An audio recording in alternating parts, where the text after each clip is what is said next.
الحمد لله نحمده ونستعينه ونستغفره ونؤمن به ونتوكل عليه ونعوذ بالله من شرور أنفسنا ومن سيئات أعمالنا من يهده الله فلا مضل له ومن يضلله فلا هادي له ونشهد أن لا إله إلا الله وحده لا شريك له ونشهد أن سيدنا وحبيبنا ومولانا محمدًا عبده ورسوله أما بعد فأعوذ بالله السميع العليم من الشيطان الرجيم بسم الله الرحمن الرحيم قال الله تبارك وتعالى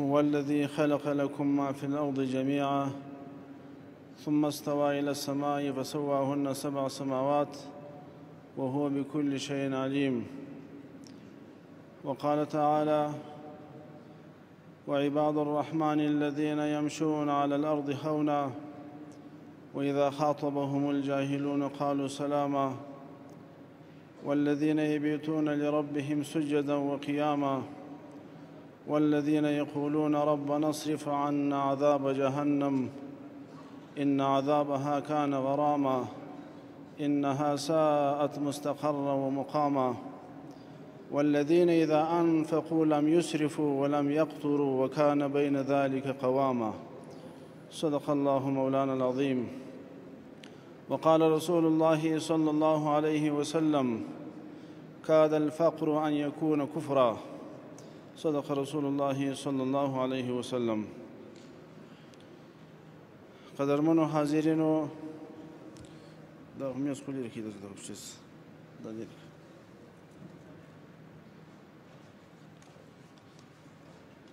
لري ښایسته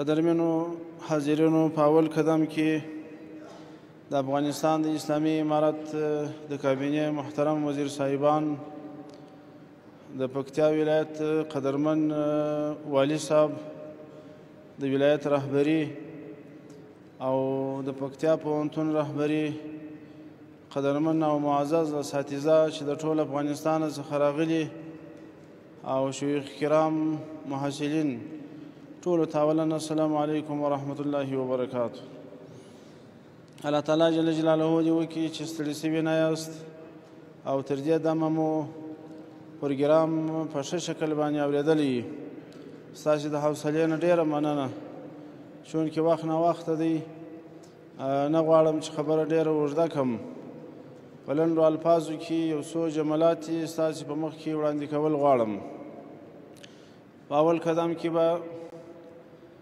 د نړۍ مسلمانانو ته او خاصتا د افغانستان مسلمانانو ته ټول په اتفاق باندې دعا کوو چې رب جل جلاله دې د مظلومینو مسلمانانو نصرت و حمایه او امداد وکړي که څوک په زلزله کې متضرر سوي شهیدان سوي الله تعالی دې شهادت قبول کړي که څوک د غاصبو یهودو په لاس باندې په شهادت رسېدلي الله تعالی جل جلاله دې جنت ورکړي او که څوک د مسلمان د خوا څخه په اذیت رسېدلي الله تعالی جل جلاله دې د هغو هم پرده وکړي قدرمنو حاضرینو نننی پروګرام چې د اقتصاد د پیاوړتیا په موخه دایر شوی قدرمنو اساتذو په دې کې ډېره خواریک شلې اهمیت د اقتصاد پوشیده نه دی د رب جل جلاله کلام هم په دې باندې ناطق دی د سید رسول صلی الله علیه وسلم احادیث هم په دې باندې ناطق دي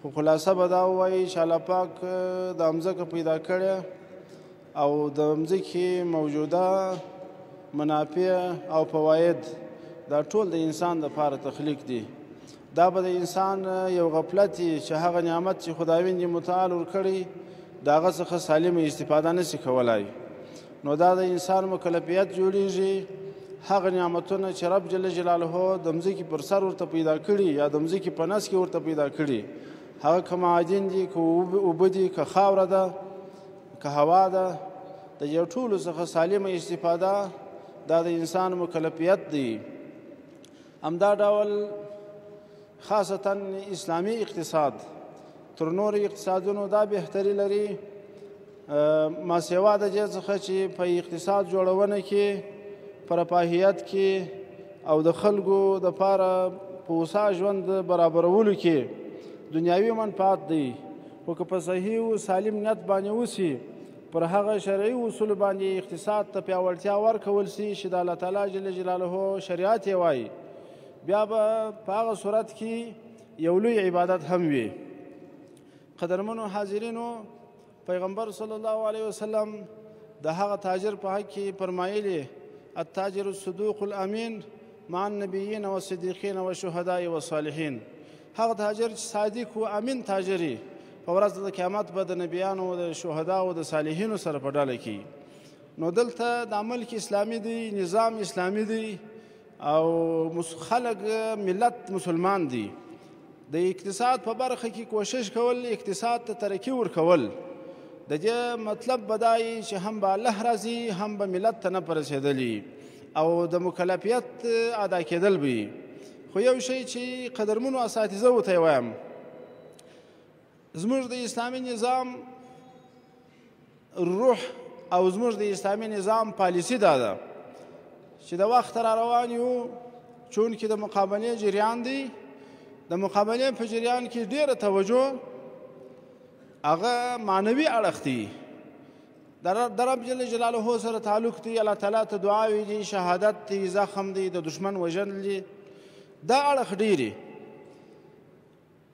نو د بعضې خلکو دا برداشت شي چې دا طالبان، د اسلامي امارت، د اسلامي نظام د دې دا فکر او مفکوره او پالیسي داسې ده چې یوازې هغه دیني اړخ ته توجه لري، لکه هغه د یهودو نصارا او راهبان چې دا هماغسې یو څوک دي.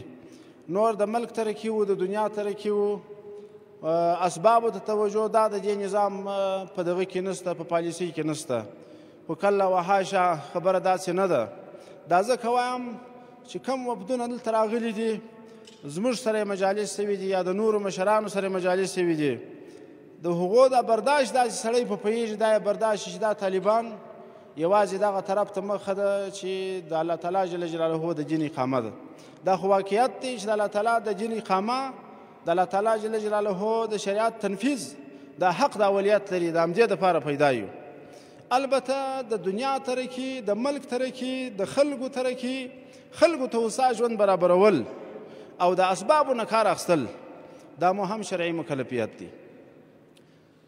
د رب جل جلاله عادت شریفه پر دې باندې دی چې دنیا کې چاته یو نعمت احسان لاس ته راوړي، یا یې د مشکل نه خلاصوي. خو نعمت لاس ته راوړل یا د مشکل نه خلاصېدل، دا په اسبابو پورې تړلي دي. هسې نشي کېدلی چې ته بازار ته ورسې، یوه پلنډ نعمتونه را په شا کې، ته چې د ځانه سره پیسې نه لرې، ته چې مزدوري ونه کړې، ته چې تکلیف یې ونه سي. او داسې نشي کېدای چې مشکل دې ستا څخه لاړ سي، خو د مشکل په رپه کې چې ته سم وسا ناست یې، هېڅ مشکل دې ونه وینې، تکلیف دې ونه وینې.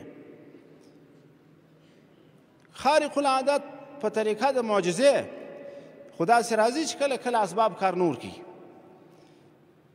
همیشنی عادت خداوندي هغه دا دی چې د اسبابو په استعمال باندې به بیا نعمتونه لاسته راځي.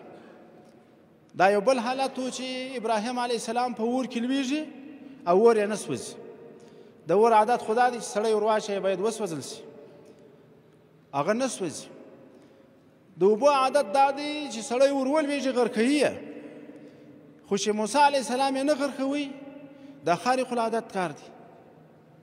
د چړې عادت دا دی چې شی پرې کوي، خو چې د اسماعیل علیه السلام غاړه نه پرې کول، د رب جل جلاله فیصله وه، سبب کار نه کوي هلته. د معدې عادت دا دی چې شی ور واچوي هغه هضموي، منحلوي یې، خو چې یونس علیه السلام یې نه منحلوي، د رب جل جلاله حکم و.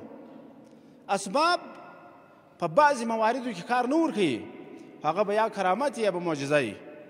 عام عادت خداوندي هغه پر دې دی چې اسباب استعمالوي.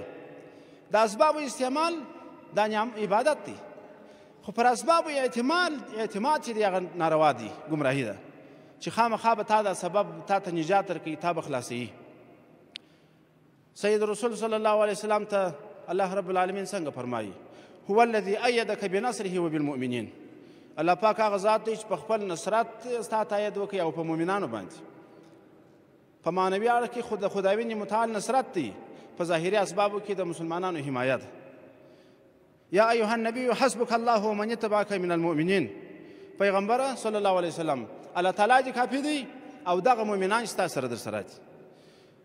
نو موږ چې نن د ملک آبادي غواړو، د ملک ترقي غواړو، د ملک آبادي و ترقي، الله تعالی موږ ته دا هدایت نه دی کړی چې بس په مسجد کې کښېنئ دعاوې کوئ چې خدای پاکه سړک مو را جوړ کړه، خدای پاکه معدنیات مو را پورته کړه، خدای پاکه نعمتونه راکړه. نه، داسې نه ده. رب جل جلاله اسباب راته راستولي دي. واعدوا لهم ما استطعتم من قوه، دغه خداوند یې امر دی چې تاسې به د اسبابو نه کار اخلئ، د دشمن په مقابل کې به خپل آمادګي لرئ. فضایل جهاد په نامه باندې یو کتاب دی مولانا فضل محمد صاحب لیکلی. په هغه کتاب کې دا د مسلمانانو تر غفلته پورې ویلي دي. وایي کله چې پر مصر باندې حمله کېده، کفارو حمله پر کول، په دغه وخت کې د علم ترقي ډېره وه، خو جهادي سلسلې ته توجه نه وه. نو بیا ملایان سره راټول شو چې راسي د دشمن مخه نو په بل رقم نه نیول کېږي، ختم بخاري به وکړو.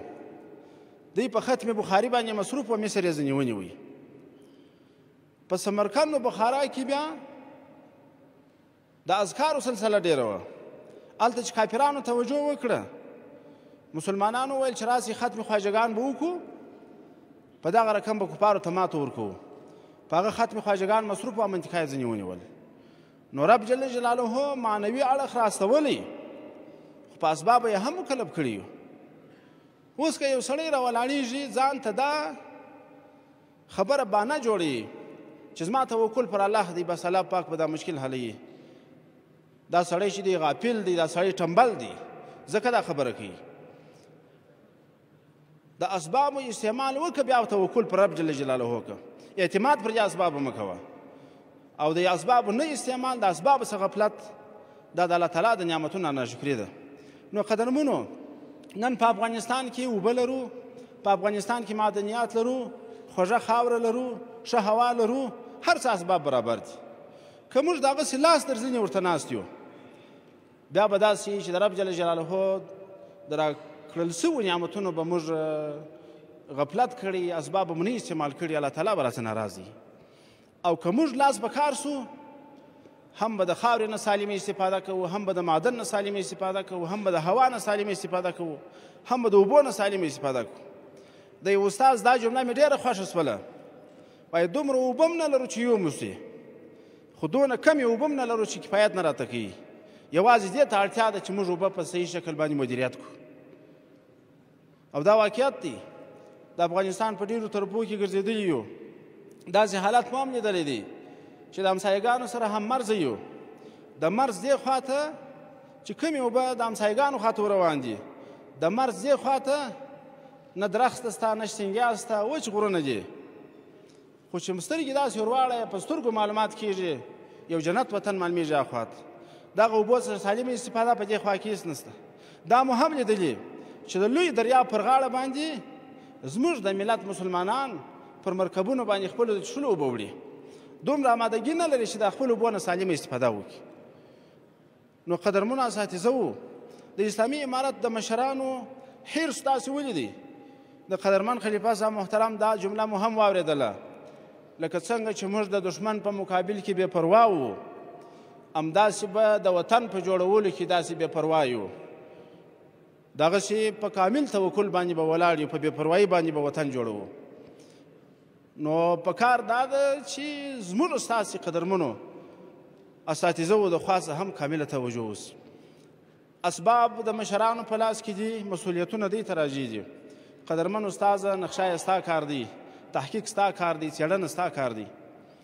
زموږ په خپل مسؤلیت کې دا عزم دی چې موږ د هر وزارت سره تفاهمنامه ولرو، په کارو کې ملا سره خلاص، هم استاذ د دې د امکاناتو څخه سالمه استفاده وکړي، هم محصل د دې د امکاناتو څخه سالمه استفاده وکړي، او هم دوی قدرمن وزیران، محترم وزارتونه زموږ د استادانو د استعداد څخه سالمه استفاده وکړي، تر څو دا د دې ذریعه او سبب وګرځېږي چې دا نن په کومو مشکلاتو کې راګیر دا حل.